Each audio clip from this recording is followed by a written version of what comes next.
They say silence speaks loudest. And when it comes to the Aryans, the silence is deafening. No bones, no definitive ruins, no graves, only traces. Too advanced for their time, too widespread to be coincidence, and always, always, just out of reach.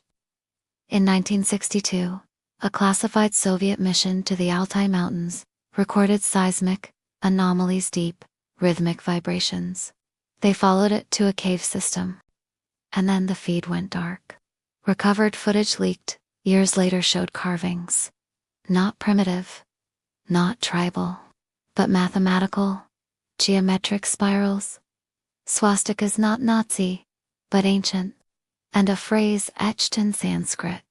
The seed returns to the womb. In South America, the legend of El Dorado speaks of a golden city beneath the earth. But what most don't know is that early explorers described seeing white-skinned gods, taller than any native, speaking a strange language, and glowing faintly in darkness.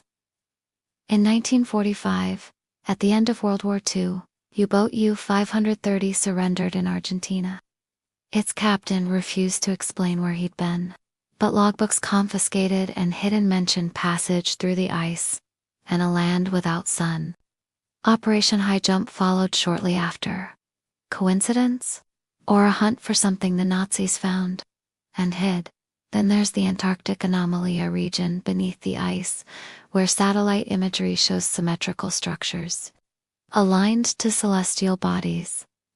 Every attempt to excavate has been blocked.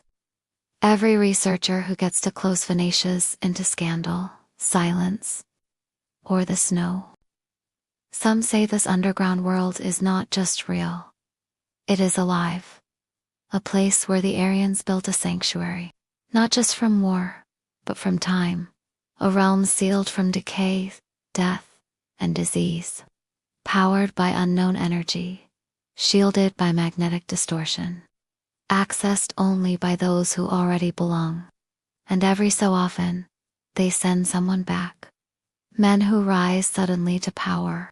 Whose origins can't be traced. Who speak in symbols. Who don't seem to age. There's a reason the swastika existed in every ancient culture long before Hitler ever saw it. It's not just a symbol of power.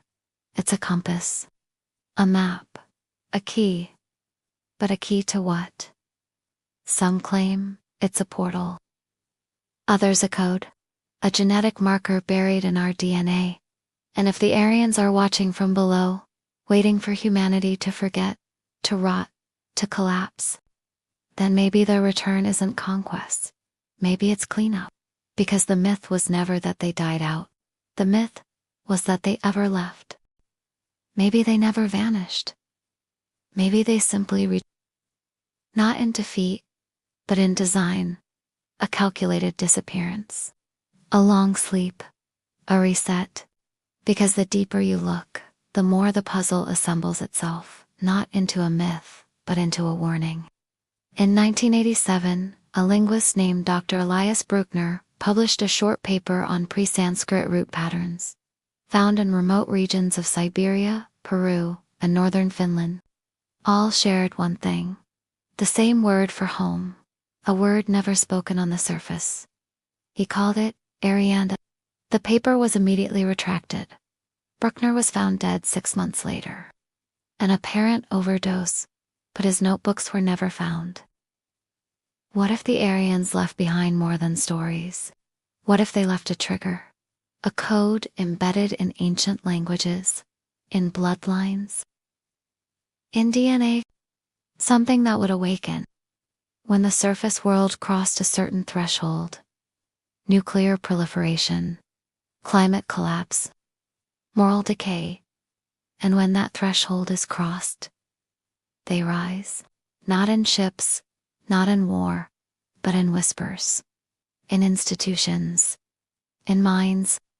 Some believe they walk among us now, not as aliens, not as demons, but as humans born with memories not of this world. Genetic echoes of a deeper race, waiting to be activated. There's a word some remote tribes still speak when the ground rumbles strangely. They don't call it an earthquake. They call it the stirring. They are turning in their sleep, one elder said, because the world is dying again. In Berlin, beneath a sealed bunker, old SS documents remain locked, declared too dangerous for public release. Among them, maps with spiral-shaped arrows, photos of Arctic rock formations resembling enormous gateways. And a list just one word: reintegration.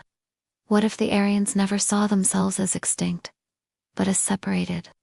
What if every war, every empire, every great fall was part of a plan to prepare the surface? A plan written not in ideology, but in blood.